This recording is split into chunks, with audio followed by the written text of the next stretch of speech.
It's been said that if you love someone, let them go. He had the perm, he had hip-hop, bravado, but also his own set of weird idiosyncrasies that made him stand out. If they come back again, they're yours to keep. She made this huge commitment by leaving her life behind and coming to New York. The lustful relationship that they had, it was exciting. It was moving really quickly. But what if you aren't the only lover they've lured in? She was hurt, she was heartbroken, but she also felt like, you know what? I just have to do something else to get his attention. And the sting of jealousy is so severe, you could kill. Just imagine how police have now potentially encountered somebody who may be a danger to people. They see a person lying face down on the ground with blood coming from his head. His whole life flashed before his eyes, and he just threw up right there on the scene.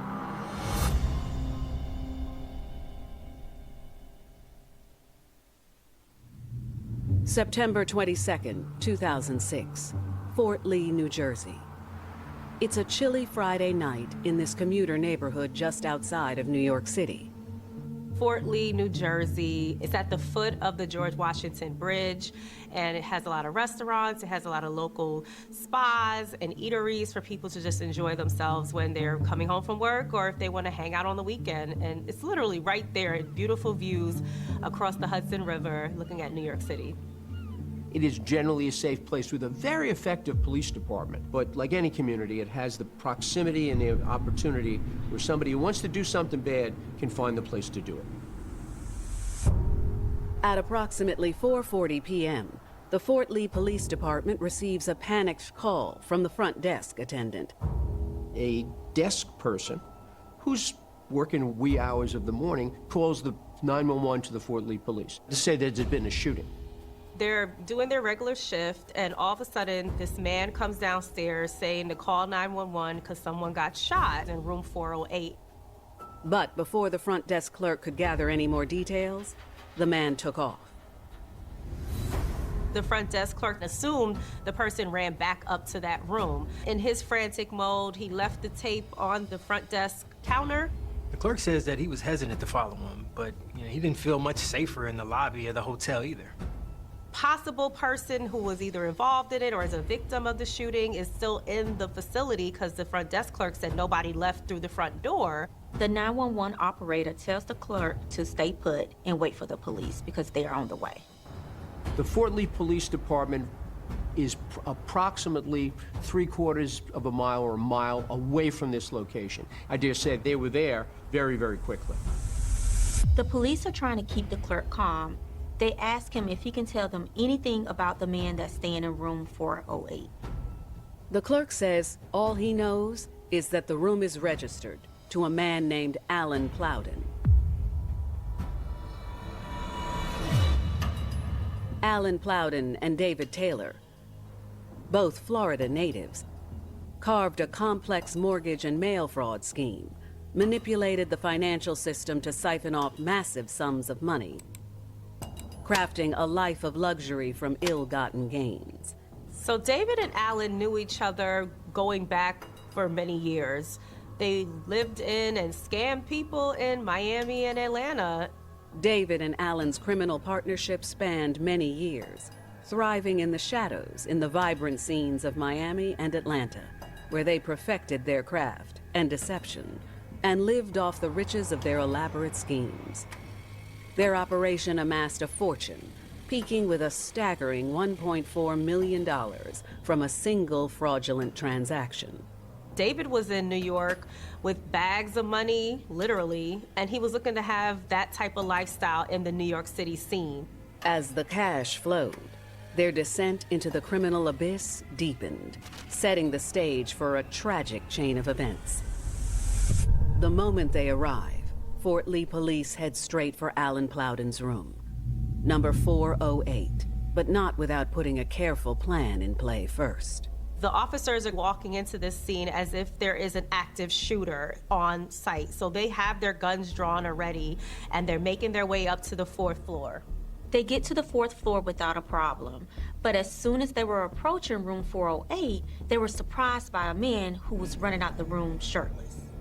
Rather than the person come towards them, he runs and grows back into a room. Police have now potentially encountered somebody who may be a danger to people in the hotel, to the police, to people who otherwise might be in the room. They're on high alert. So now they're bringing out more tactic equipment, the shields, the battering ram, and they're making their way closer to that front door. And when they get there, they're trying to talk to the people who are on the other side, but they really couldn't make out who was speaking towards them. Officers place a call to room 408. To their surprise, a woman answers the phone. She identifies herself as Jennifer Nettles, and at that point, police are thinking this might be a hostage situation. She's mentioned that somebody has been shot. She mentions the word gun. Police at that point don't know if the gunman or the gun person is in the room, don't know if there's a gun, and don't know if she herself is in some sort of jeopardy. Eventually, she explains that it's herself in the room, the gentleman that the officer saw go back inside the room, Alan Plowden, and then there's a person who was shot that's on the floor, David Taylor, who's friends with Alan Plowden. Now, of course, hearing that somebody is injured inside the room, police are hoping that they can get in there and, do something to save this individual. But in order to do that, they have to get inside the room.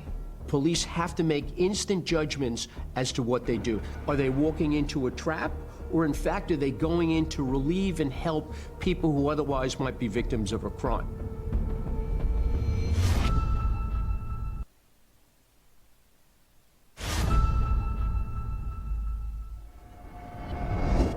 Fort Lee police have been called to a local Holiday Inn, where a man has reportedly been shot inside room 408. But with no idea where the gunman could be now, officers must handle the situation with extreme caution. So their first concern is safety, okay? Are they themselves safe? They know there's been some sort of a shooting. They want to make sure that they themselves are not walking into a trap. Although Jennifer is telling the negotiator that the people in the room are who they are, the officers really truly don't know if this is true. They also have a duty. And if somebody is shot inside the room, they're gonna need medical attention. And with an injury like that, every second counts. So they're talking to her and they're explaining to her to relay information to Alan for him to step out. And as soon as he steps out, he had a backpack on his back and wearing shorts. The officers then handcuffed him, put him on the ground. They check him for any weapons that are possibly on him. And it seems that his appearance in that less than full garb can assure them that he doesn't have a gun in a pocket and a jacket in some way secreted from them. Still, he does have a backpack. When police search the bag, they don't find a weapon, but potentially a motive. It's a scenario that would certainly make sense, given the hotel's location. Between here and the George Washington Bridge into Upper Manhattan and to further up through New England is a major drug corridor. To the George Washington Bridge, probably the most traveled bridge in the United States. Several different roadways, including Route 95, the main corridor between north and south in the United States along the eastern seaboard, and Route 80, which basically starts a mile or two from here, will take you all the way to California. That proximity is good for tourists, but it also gives access to those who think ill, who can use these locations for criminality. Lo and behold, the mystery continues by opening the bag, and now you find $30,000. It's not what's usually in a person's backpack. It's cash, it's a big amount. There must be a drug deal that has had to have gone on or didn't go on or went bad. But if this was a drug deal gone wrong, police are left wondering what the woman, Jennifer, had to do with it. Jennifer comes out and she only has her underwear on. The obvious might be that there might be some trade that has been going on in that particular, whether simply for frivolity, for fun, or for money. The officers check her, obviously, for any other types of weapons, and they also handcuff her as well. Alan and Jennifer are transported to a police cruiser downstairs to await further questioning. Meanwhile, police go searching for their room's third occupant, the shooting victim, David Taylor. Officers then enter the hotel room in room 408, and they see a person lying face down on the ground with blood coming from his head. Clearly, when they see the individual, while they're sympathetic and hopeful that the person may still be able to be rendered medical attention, it becomes clear from the blood, from the failure to move, from a touch, that the person has been shot and killed. The room itself looked like it was ransacked, like there might have been some type of scuffle. The sheets are out of place. The mattress is flipped over. There's a shirt that's torn apart. There was just clearly something that happened here prior to the shooting. The man doesn't have any ID on him. He appears to be wearing pajamas, but what he does have on him is a key card to a room on the second floor. They find out that David was actually also a guest in the hotel as well and was staying on the second floor. So the officers go down to the second floor hotel room. They go in a room and they find a startled young lady wondering what has occurred. Here comes the next puzzle piece. What is she doing in the room? The woman's name is Mercedes Cantu. She tells police she was called up earlier that night by the shooting victim, David Taylor, who was visiting from Miami for the week. While David was up here in New York, David had called Mercedes to hang out, go shopping, to just chill. And he told Mercedes that he had a friend in town, Alan Plowden, and he wanted to know if she had any friends for the both of them to hang out with. Mercedes then told David about her friend Jennifer Nettles. They both were sex workers. There was a night of enjoyment, entertainment. As the night goes on, they go to their own separate quarters. They have hotel rooms set up for them, David on the second floor, Alan on the fourth floor. But not long after Mercedes and David got back to the room, David gets a text message, and he tells Mercedes that he has to, go check on something in room 408. That was the last time that Mercedes saw David.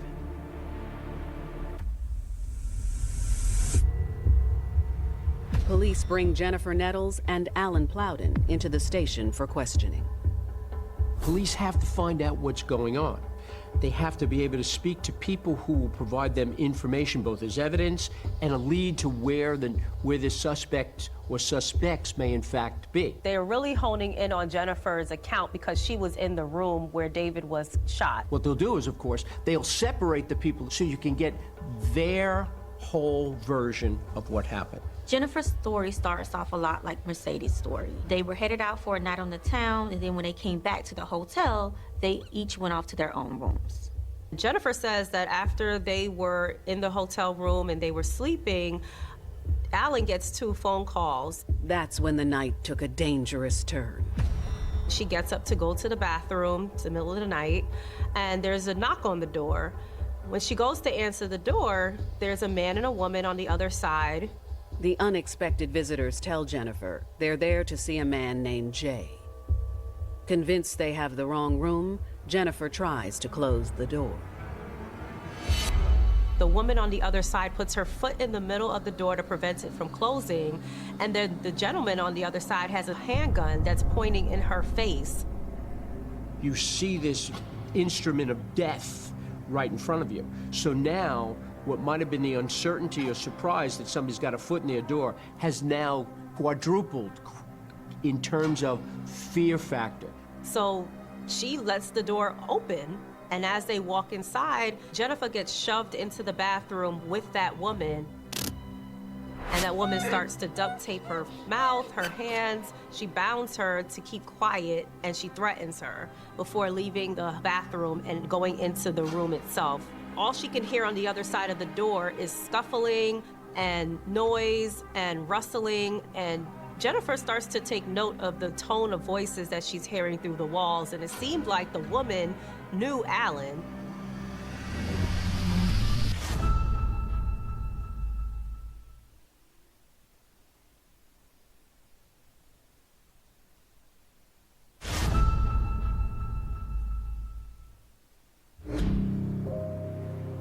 Fort Lee police are meeting with Jennifer Nettles, a witness to the hotel shooting of David Taylor.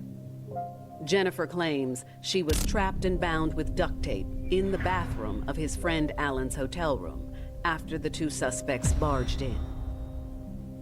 Can you imagine the fear in Jennifer? Now, she's just listening to what's going on.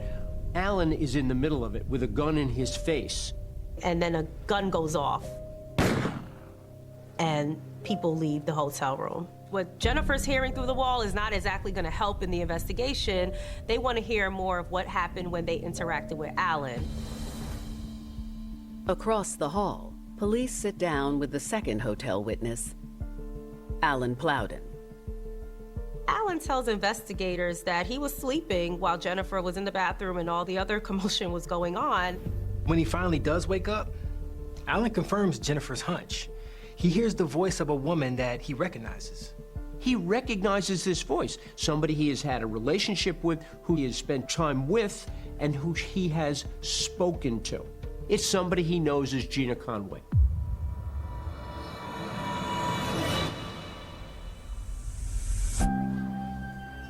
Gina Conway was a 29-year-old exotic dancer who grew up in North Carolina's Piedmont region. She also had ties in Baltimore County, Maryland. Her mom lived in Baltimore, remarried, and her family was still living in North Carolina. So she went back and forth a lot between those two cities. In the early 2000s, Gina would mostly spend her time in North Carolina, not only because of family, but she had a boyfriend of 10 years that still lived back home. So she was really there a lot. And during that time, hip-hop was coming through with some new flavor, and she was into, and so was her boyfriend, a group called Dipset.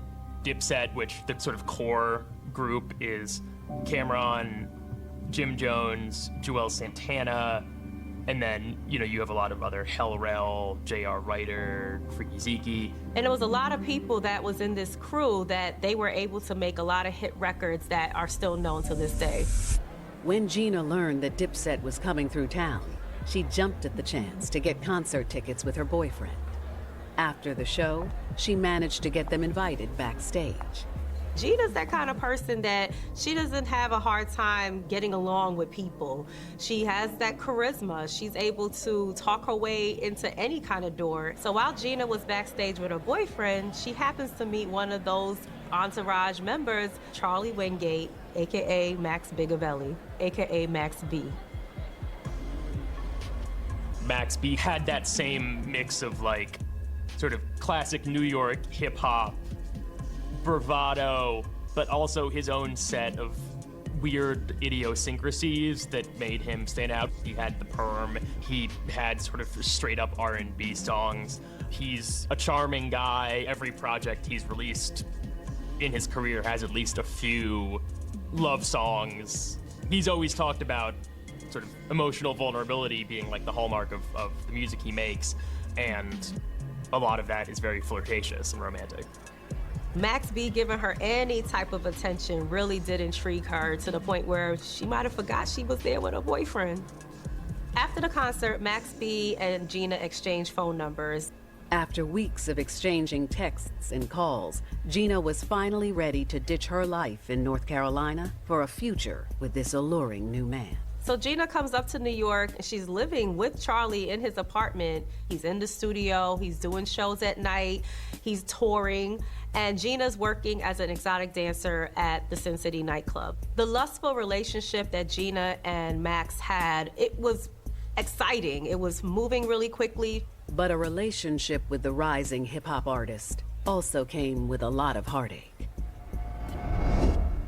2 months after Max and Gina realize that this relationship isn't working and Gina moves back home, Max starts blowing her phone up. Baby, come back kind of conversations. She came back to New York, and there was some controversy around his having impregnated a woman.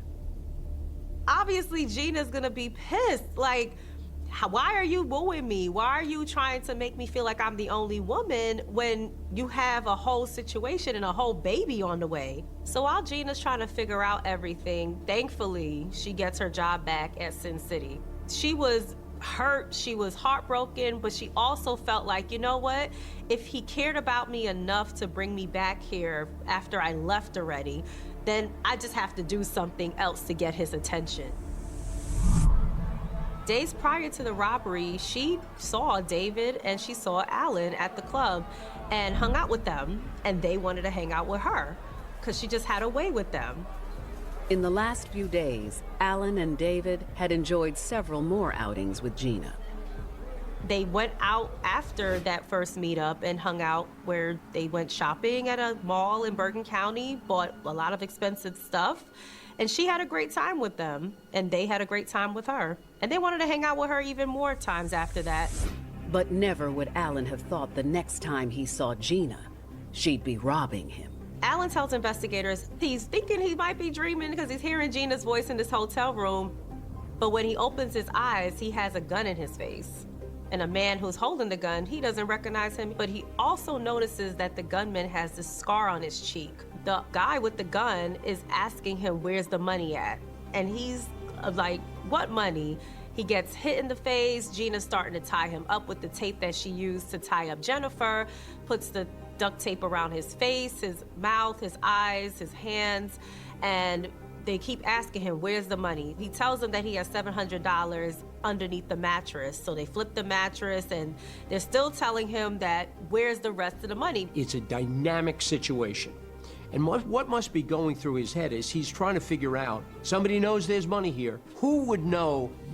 Based on what Alan is telling law enforcement, he had all the money that he knew these robbers were looking for, but Alan knew that he needed to hide his valuables even before this whole situation happened because he has a strange woman in his room. Still, Alan knew that these robbers weren't leaving until they got what they wanted. So he told them that the money was hidden away in his friend's room. So the gunman tells him, call your friend.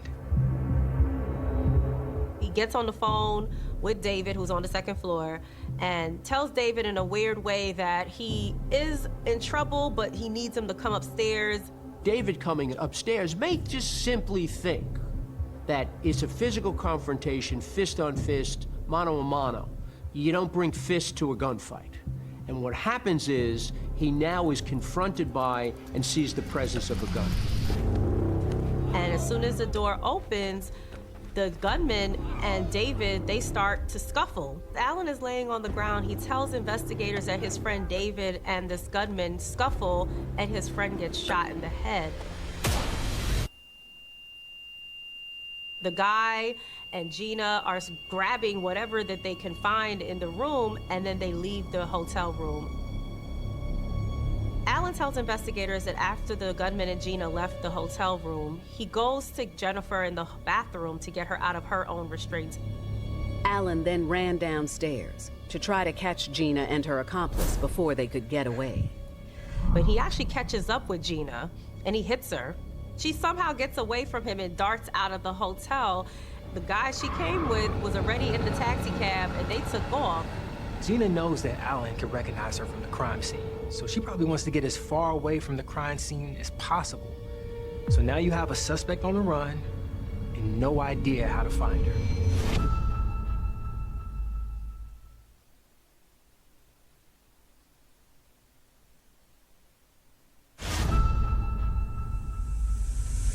The survivor of a Fort Lee hotel robbery turned murder has just identified a viable suspect in the case. But so far, police have no leads on where 29-year-old Gina Conway could have fled from there. As investigators are trying to figure out where's Gina, who she was with in this cab, developments start to come in. Hotels were among the first places to really have cameras because they have to protect themselves from their own liability. Stuff happening at a hotel. They weren't everywhere as you see it these days. So the police were able to at least get the license plate and the cab numbers that were called to chauffeur Gina and whoever else around that night. And they were able to track down the cab driver. Investigators asked the cab driver what he remembers from the night he drove Gina and her companion to the hotel. You find the cab driver. You find the cab driver's location. You find the log that he might have. And with that, now you've got names The driver tells them that he picked up Kelvin Leardom, and that person told him where to go. It was different locations. They stopped at a gas station and ended up at different Holiday Inn locations until they found the right one on Route 4. He says that when they finally got to the right hotel, they asked him to wait for them. And Gina said, they'd only be a few minutes. The cabbie said that he wound up waiting about an hour, and when they emerged from the hotel, the guy had changed his clothes, and they were both carrying bags. The man gave him an address back in Harlem, and that's where he dropped both of the passengers off. So now investigators have Gina Conway and they have Kelvin Leardom, who are the two people inside the taxi cab that was driving around. But when police trace the Harlem address back to a public basketball court, it seems like a dead end, until they realize the address is just blocks from another location that's come up in their investigation. Police then start doing more investigating, and they find the Sin City address to where Gina was working. Police drop in on the club where Alan Plowden told them he met Gina just a few days earlier. It's there they uncover another valuable clue. Now, police are looking through her records from the club, and they find that she's listed an unknown address as her place of residence. This isn't the hotel address, it isn't a family address. It's not even her ex-boyfriend Max B's address. But it does turn out to be the address of a coworker, Turon Golston. According to co-workers, Turon is a bouncer for the club. Gina saw him like a big brother, someone she could confide in, someone who would protect her. Police immediately head for Turon's address with a warrant in hand. But when they arrive, there's no sign of Gina, but there's plenty more of interest. They found a lot of things that were taken out of the hotel. They found Alan's cell phone inside of Turon's apartment, so they got a subpoena for that. The police also find Alan's clothes and laptop in Turon's apartment. Can you imagine the surprise when Mr. Golston is told by the police that evidence taken from the scene of a murder is now found in his house, that he seemingly had nothing to do with? Of course, he's going to say where he got it. Gina brought it over to him. Turon doesn't seem to have any information about the items that are in his house. And he's missing one key piece of evidence attributed to the shooter, a scar on his cheek. It was clear that Gina had been here recently. Now police just needed to wait for her to come back.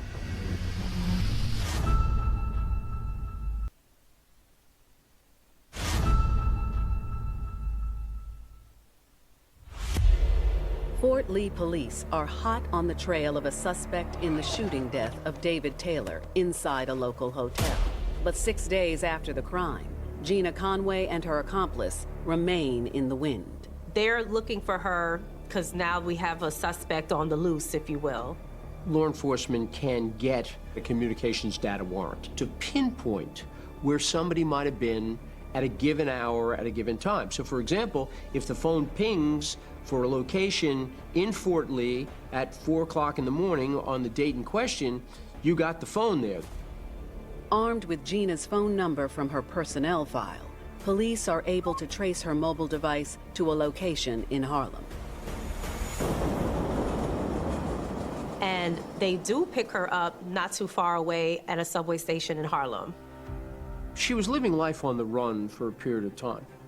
Life on the run because she was either witness or participating in something serious or something that she might have thought was far different than what she had originally planned to do.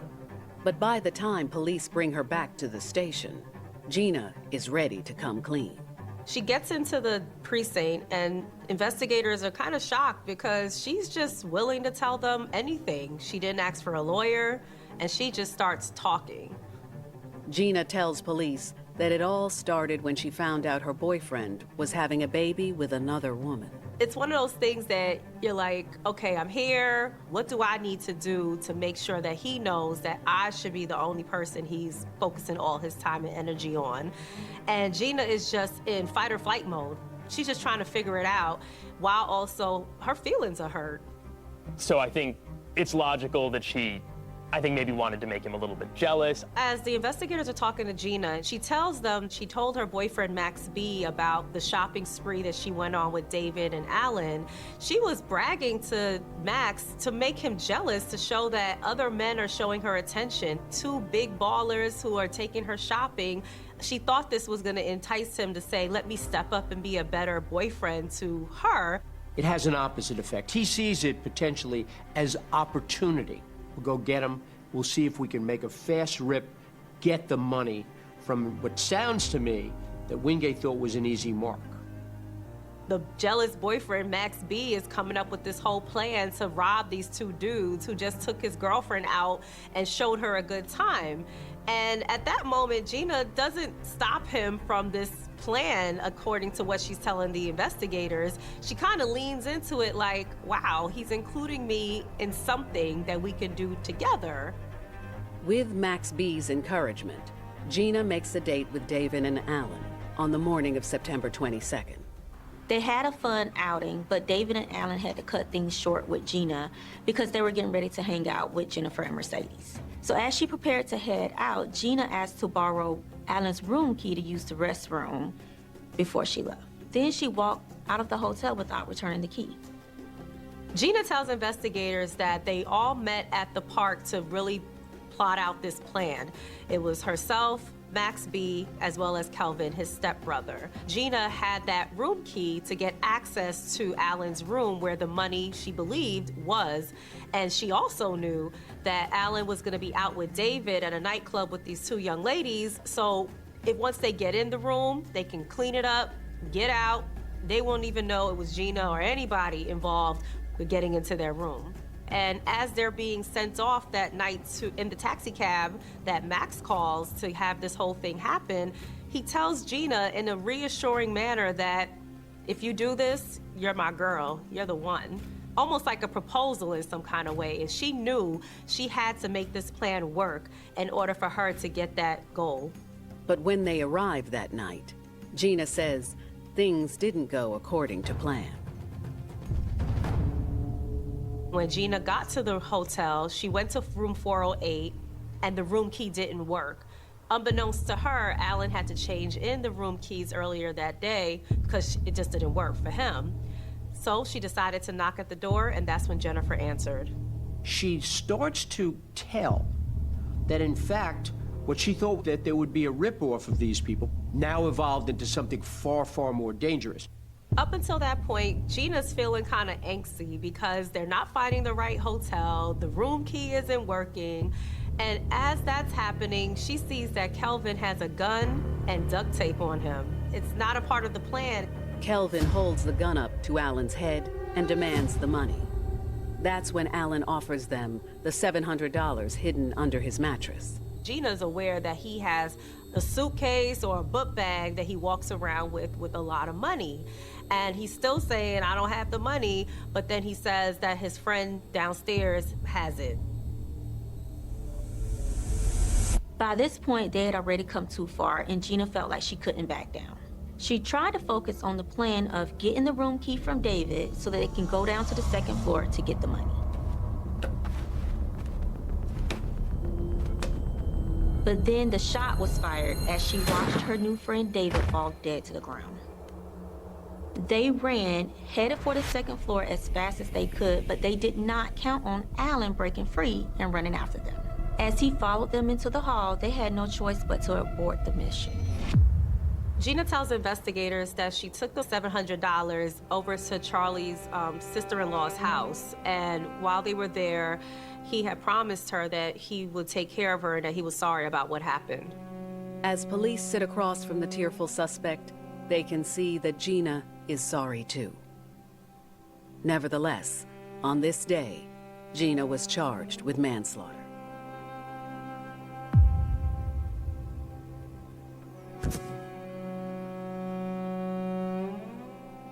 That's when police offered Gina a deal. Turn in your accomplices and we'll make things easier for you. But Gina had already done so much for Max B. Was she really capable of turning against him and his stepbrother?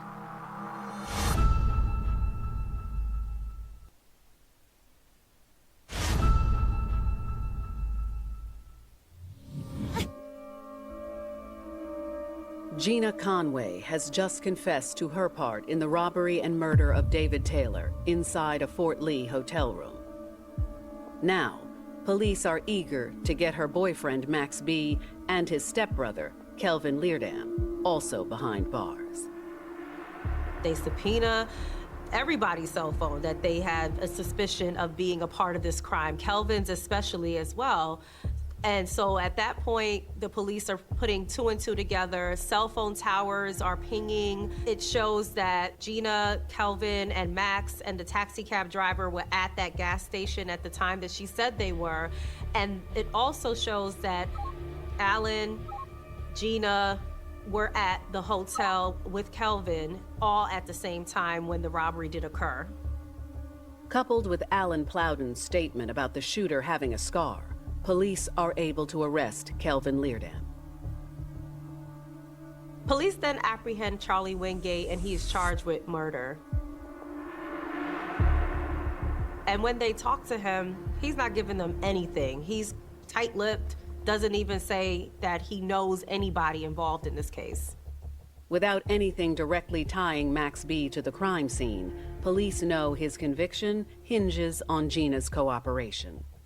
It's a homicide, it's a robbery, it's a felony murder. Those type of ties, once you are acting in concert, you can equally get the same amount as somebody who pulled the trigger. Kelvin and Max B were facing life in prison without the possibility of parole. Cooperators, people who were involved in the crime, who ultimately agree to testify on behalf of the state. The strength or the weakness of that witness is often measured. Gina's story matched Plowden's story, matched Jennifer's story, without them being any connection really between them that would lend to them telling and making up a story together. Because Gina was able to dime out her boyfriend and Kelvin, who was the shooter in this whole entire case, she was able to negotiate a lesser sentence of only 15 years flat. On June 9, 2009, Max B. and Kelvin Leerdam are found guilty of felony murder, armed robbery, and conspiracy. They were convicted of each and every one of the crimes, which included weapons, which included a kidnapping that they factored, or coercion that they held them in.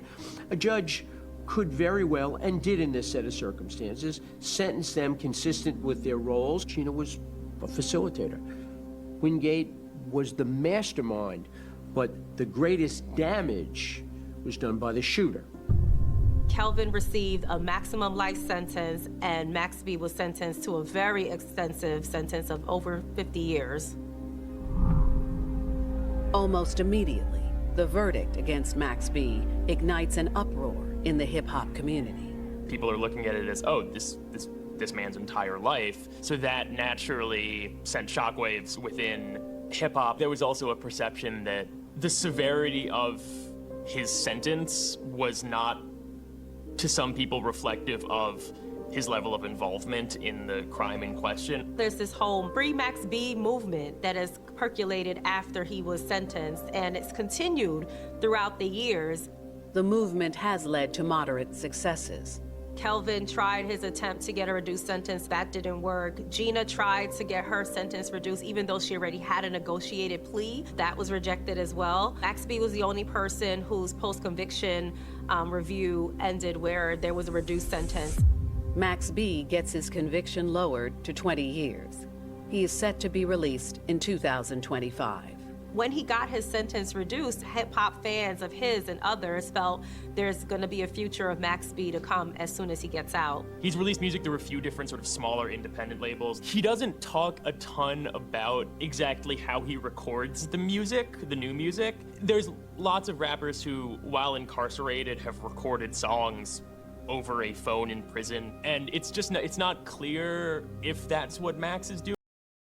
Sleep, and the fire alarm in the house goes off, and we dart out of bed, and I look toward the bedroom door was closed. I see light illuminating underneath.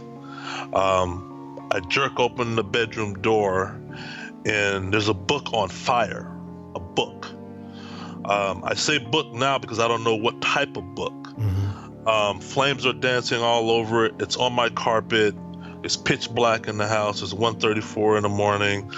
I take my left foot and I use it to close the book to douse out the flames. And that worked.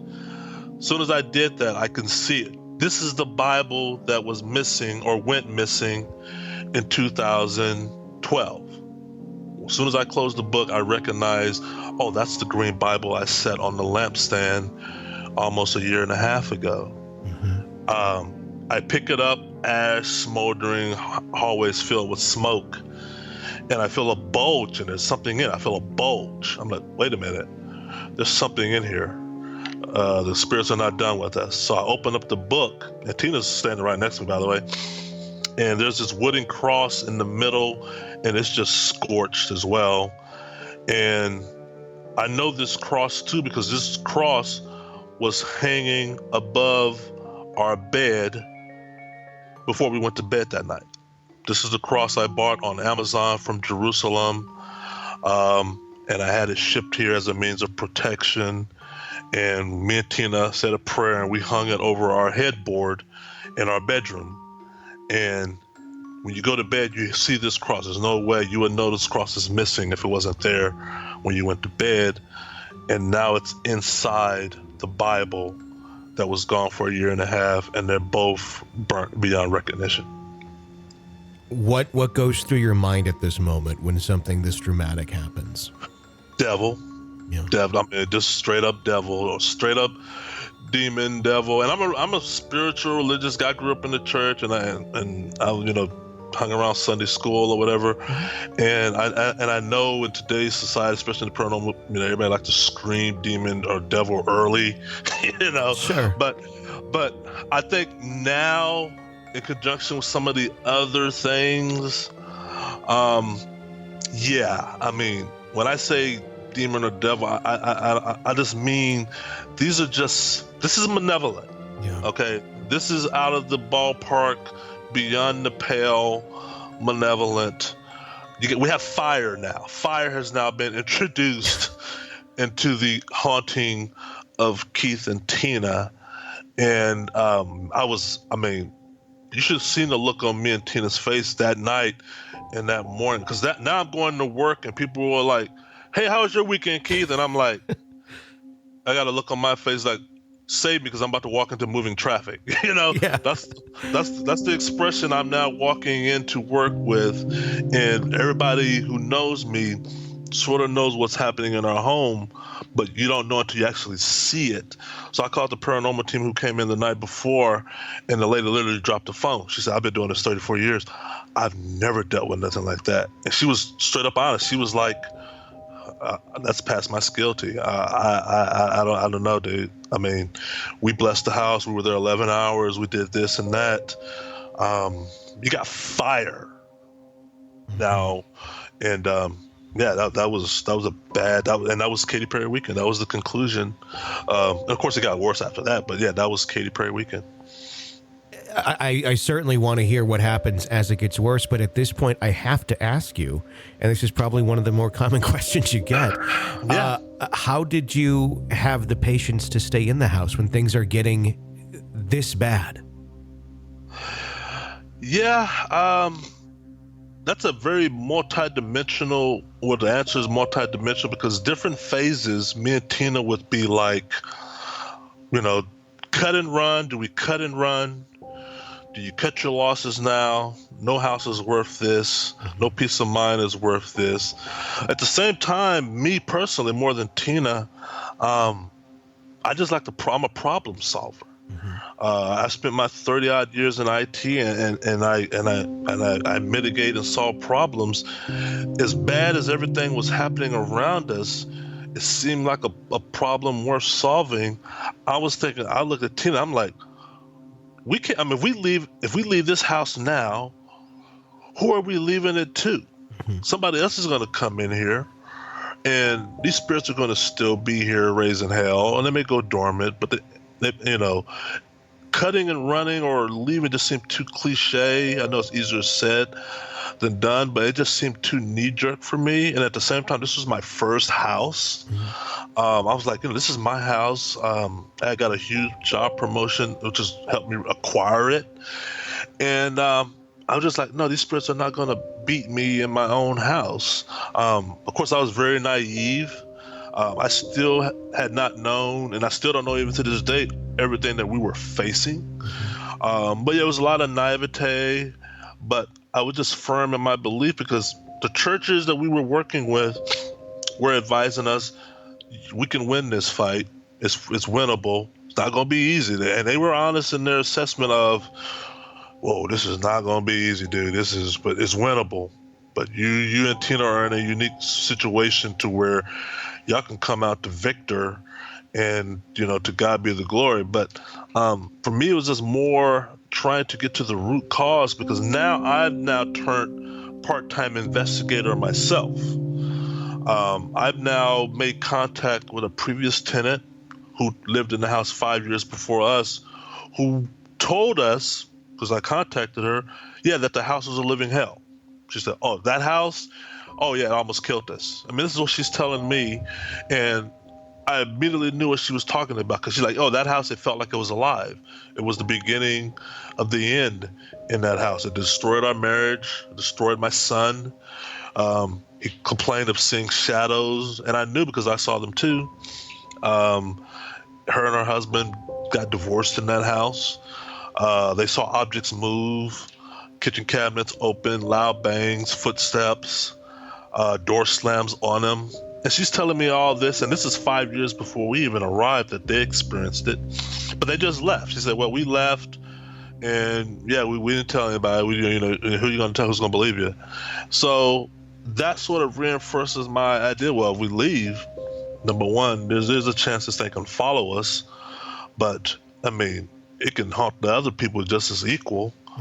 And no, it stops now. That was one of my ideas of it stops now. The hell or whatever's here, it ends with us. But trust me, that's not an easy diagnosis, because me and Tina, this is 2014, we had no idea what was about to happen. I mean, the gloves were coming off big time by the summer of 2014.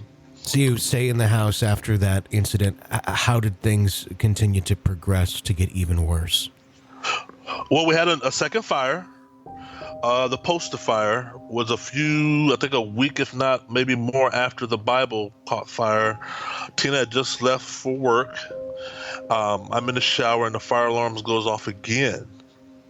And in my house, when fire alarms goes off, you're at DEFCON 1, because I rush out. And when I get to the landing, I kid you not, I felt a force run past me, and a lot of thundering went down the footsteps, but nobody's there. And the front door opened wide and shut again. This is the fire alarm going off. Something in my brain told me to run to the front door. I'm thinking intruder in the house. Even though I didn't see anybody, that obviously had to be an intruder, okay? I get to the front door. It doesn't even open. I mean, it's like a force is holding that door cement shut, like it's been, shut.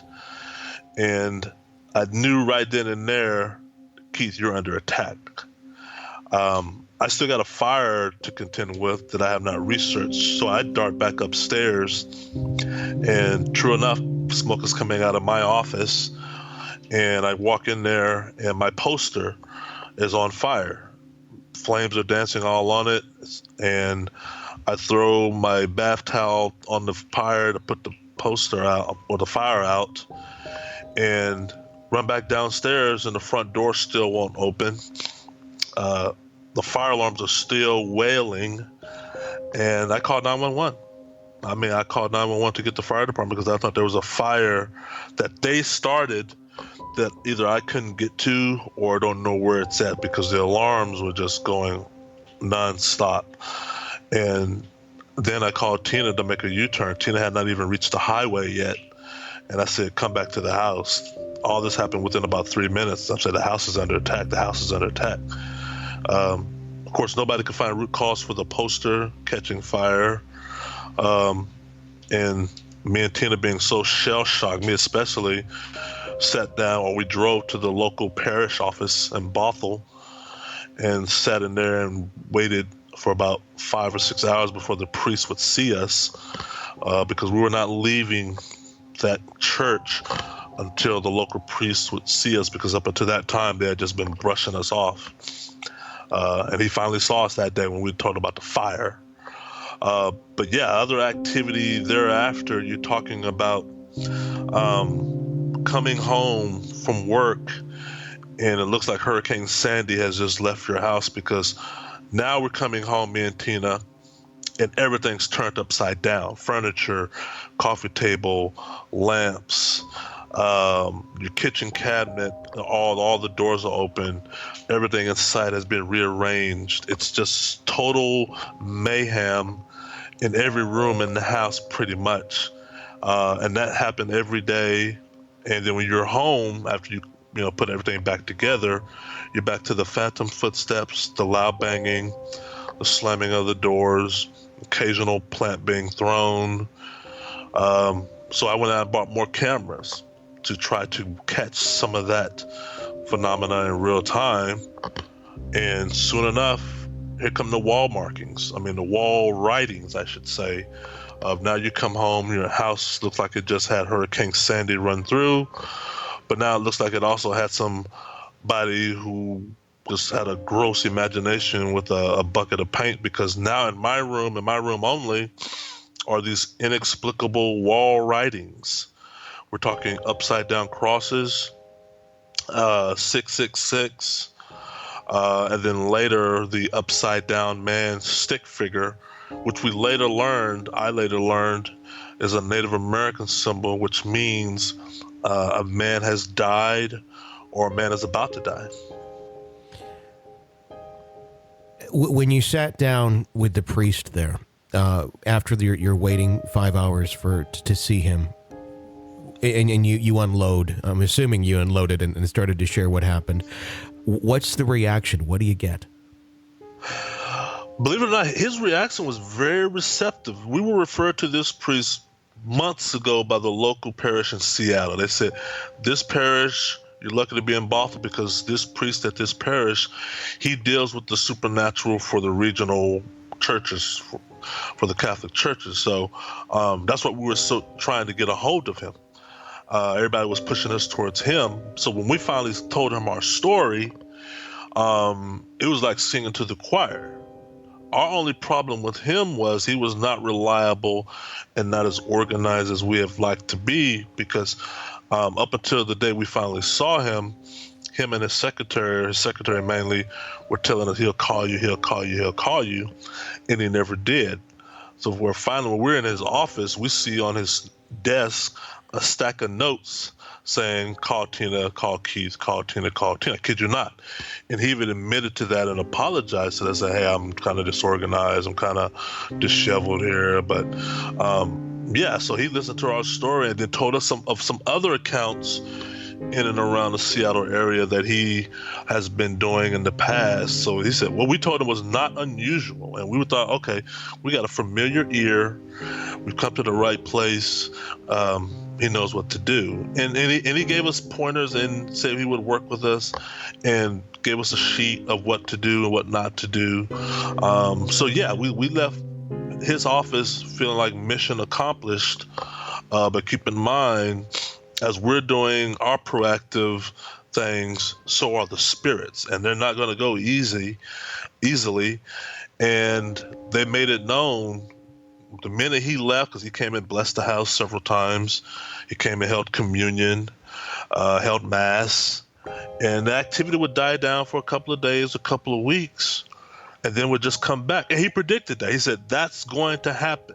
He said, that's written in here, that we know that's going to happen, but we got to be steadfast, especially you and Tina. Y'all don't want to live here, and we have to be unison. We can't have one kink in the armor, because if we hesitate or blink just a little, they're going to tether to the house some more. So yeah, he gave good advice. I just don't think he was. In my book, I talk about it a lot. I don't think he was just available as much. Mm-hmm. It seemed to be, and we later found out why. We later found out that he wasn't, and it was almost like a side project, because Tina contacted the bishop, his bishop, a few months later, like 6 months later, because we couldn't find the guy anymore, and the bishop never heard of us. He's like, "Who are you guys?" And that was very discerning for us, because we were like, "You mean your priest hasn't told you that he's been working with for the last 6 months?" And he was like, "No." So yeah. Going back to the house, and you're now getting those writings on the wall and everything else amped up. What goes on from there? More angst, more anxiety, because now significant damage. We now have fire on the wall. We now have writings. Of course, you got to paint over that stuff. Priests and other churches came to bless it, then you paint over it. Then the spirits write over it again. It's almost like a day later. So now you're spinning your wheels. It sort of seems like we're getting nowhere fast with this. The second Bible caught fire a few days after the first one. The third Bible caught fire a few days after the second one. And then now, interesting enough, the spirits are manipulating Tina and me. If Tina or myself forget to sage or lead in prayer for tonight, the other person gets upset. The other person feels like the other person's not pulling their weight. So you start getting angst, sleep deprived, tired. And that's the thing I talked about earlier about we don't know what we're in for, or we're sort of naive, because there's a lot of things happening around me and Tina that are not physical, but are still equally, if not more deadly, because the mood is changing in the house, and our mood, how we look at each other, me and Tina, is now changing. I'm grouchy, she's grouchy. I'm at work and I call her, "Hey, did you catch up with the priest today?" "Oh, no, I forgot, I got busy," and I get frustrated. So you bring that energy home, and the spirits leap on that. They leap on that. And finally, it got so bad. It did finally catch the attention of Ghost Adventures through the local media, because the Bibles and the loud bangers and the wall writings caught the attention of local media. The local media caught the attention of Ghost Adventures.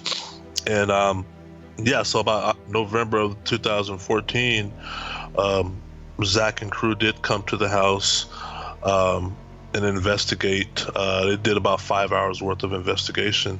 I don't know if you're familiar with that episode, but they left empty-handed. And then them leaving empty-handed sort of painted me and Tina in a negative light with a portion of the paranormal field, because one of the things me and Tina kept running into when we were making our claims known in public was, there's no way a house could be that active. You talk to paranormal researchers who've been doing this for years, and some of them, not all of them, would say you would live your entire life to just have one phenomena what you're reporting, and you're talking about 50 or 80. No, a house would implode. That's just not. You got wall writings, you got Bibles catching fire, posters catching fire. So it was even hard for some to believe in the paranormal community unless they were there to witness it themselves. And if they didn't, they sort of thought, you guys are a little bit over exaggerating. That can't happen. That's not real. Your house is brand new. Hasn't even been lived in long enough to be haunted. And those were roadblocks that we were running into, and that was frustrating. That was frustrating for us, because I know just by my profession there's a first time for everything. And finally, toward the end of 2014, Ghost Adventures came and left, and now we're in 2015, and the activity is now narrowed down to not just me and Tina.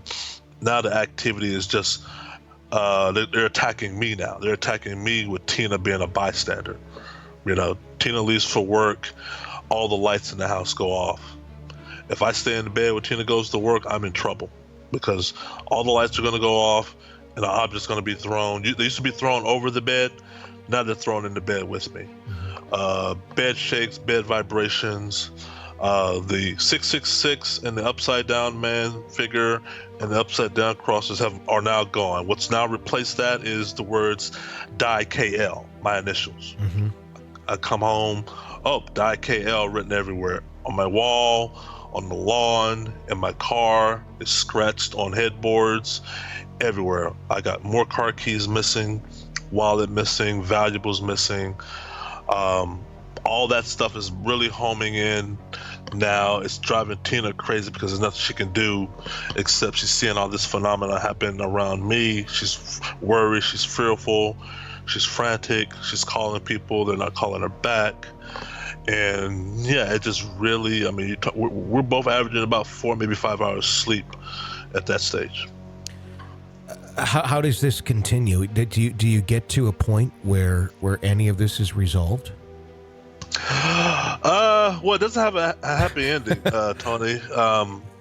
And that's not the Hollywood. The Hollywood angle is, the cavalry comes in and saves the day. But no, this ordeal, the 4-year ordeal, me and Tina broke up. I mean, Tina, the last straw for Tina was her ill portrayal on the episode Demons in Seattle.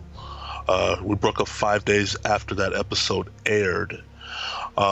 They really, as a means of not getting any evidence, portrayed her on the episode as possibly being the agent behind it all.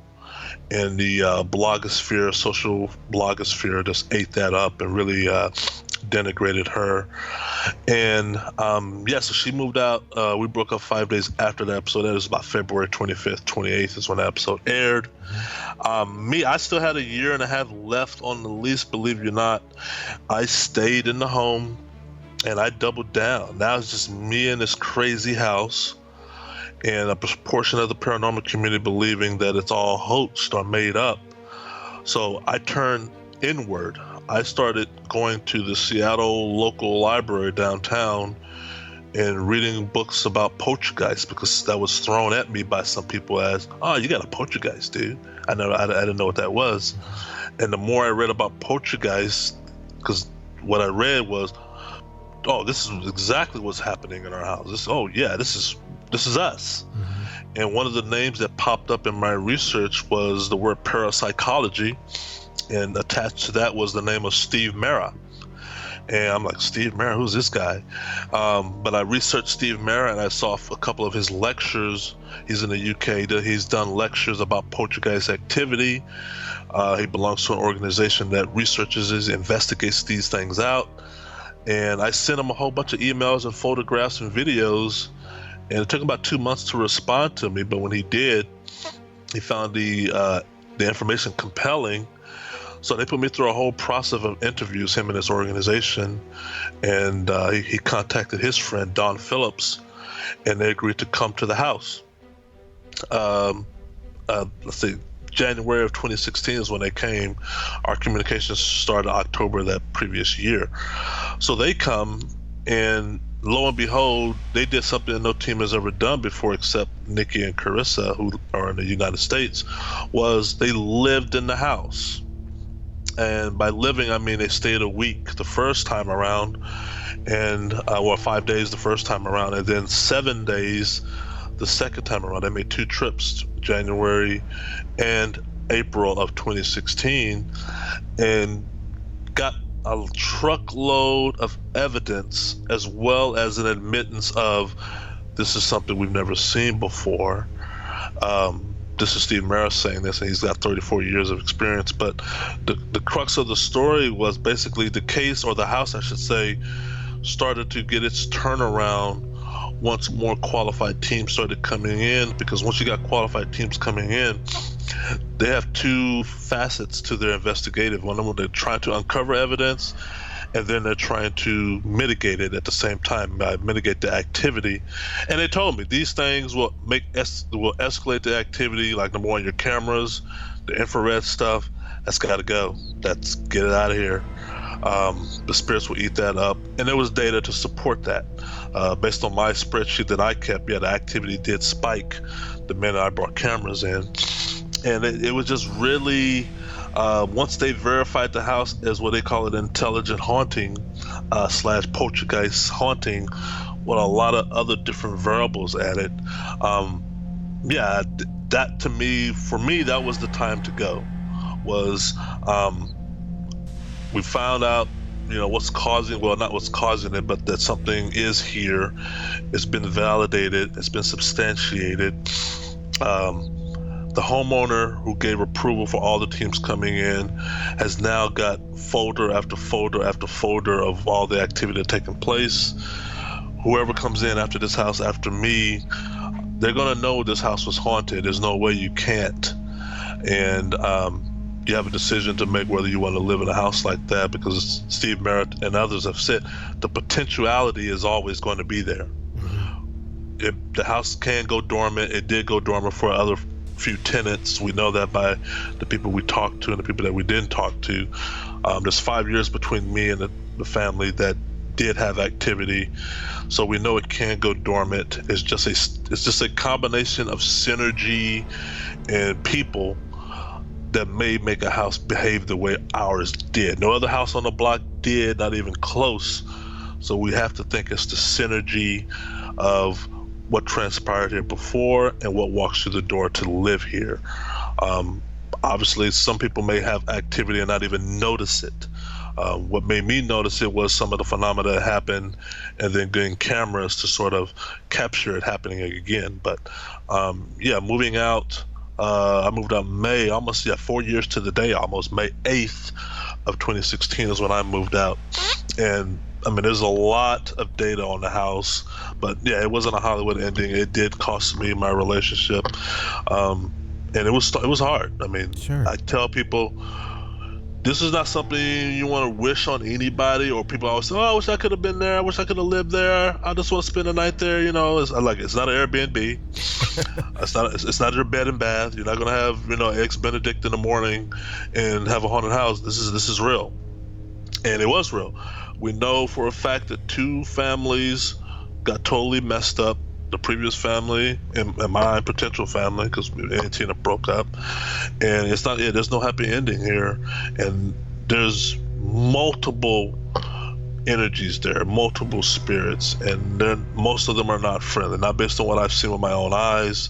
Something about that house attracted them there from the jump street, and they're not to be underestimated or messed with.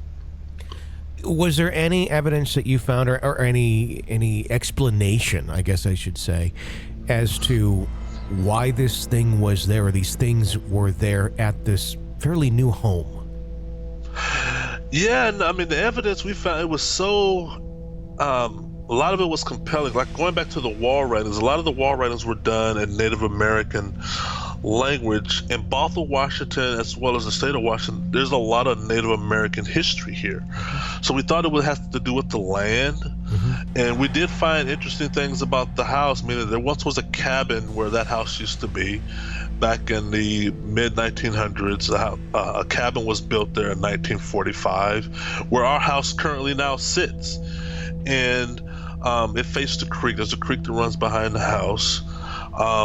Some of the EVPs that Dawn and Steve captured gave rise, because the questions was asked, is there any Native Americans here? And the spirits would say yes, or they would say, yes, I mean, there's burial grounds here. And so those were captured on EVP. And also just some of the land records that showed that Bothell, back in the 1800s, Bothell was a logging community. And there was a lot of wars that broke out between the settlers and the Native Americans here over the mass chopping down of trees. And there was a lot of sabotage that the Native Americans did to the settlers to prevent that. And that happened in and around the area that we now live in, but once again, no other house is experiencing it. But the wall writings, the substance, one of the substances we were able to analyze, I had it analyzed to see what it was made out of. And the substance was made out of bone black. And most people have never heard of bone black. I never heard of it. And it was interesting how we found out about it is because the makeup of this paint material, or what we thought was paint, is organic. It's 100% organic. And it's a lot of phosphate in it, a lot of calcium in it. And I just shopped the ingredients of that paint around to art galleries to 5 of them finally said, that's bone black. That's a rare painting substance. And I'm like, well, what is bone black? What is it? I said, oh, that's just incinerated cow bone, or really buffalo bone. It's when you take the buffalo, because back in the early 1800s, there was a mass killing of buffalo throughout the North America, to where the countryside was littered with buffalo bones. So they made it into a commodity by burning it down and using it as paint. And bone black is an ancient form of pictography and calligraphy. Native Americans used it through multicultures throughout the world.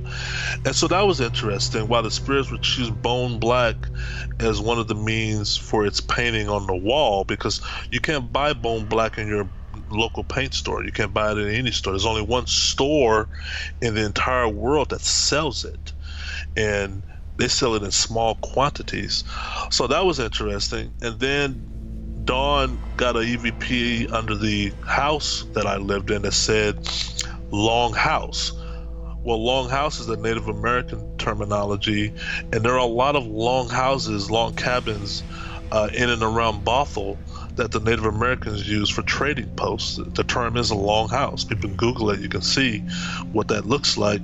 So those things, going back to the previous tenant who lived in the house 5 years before us, there was a lot of dark things about the spouse, the wife, that I list in my book that she was going through.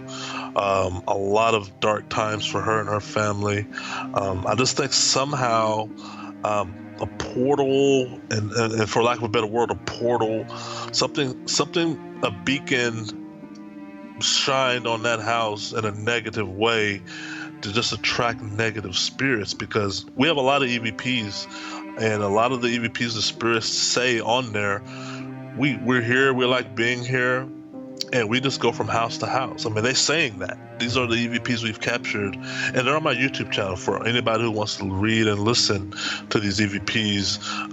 Be careful, but you will hear the spirits actually saying these things of, yeah, we traverse from house to house, and basically they sum it up as we just look for vulnerabilities. And for some odd reason, this house was, easy pickings for them. That's going to wrap up our interview with Keith Linder. I have so many more questions. Hopefully we can have him on the show another time.